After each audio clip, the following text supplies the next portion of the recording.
1-1 importante per il Treviso che fa dimenticare la sconfitta di domenica contro la Luparense arrivata dopo 3 vittorie con 7 gol fatti e 0 subiti, ma importante anche perché conquistato contro quella che era nella scorsa stagione la bestia nera dei biancocelesti, quel Bassano contro il quale aveva incamerato 3 sconfitte su altrettante gare. Un pareggio sofferto arrivato al 95esimo dopo una partita comunque ben giocata dai padroni di casa, soprattutto nella ripresa.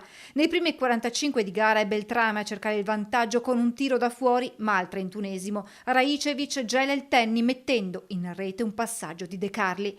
I padroni di casa però non si demoralizzano e provano subito a riequilibrare l'incontro con Borghesan, ma è allo scadere del primo tempo che il Treviso va vicinissimo al pareggio con un tiro da fuori di Brigati. La ripresa parte subito con i biancocelesti in attacco, dopo un minuto l'arbitro fischia un rigore per un fallo di De Carli su Aliu.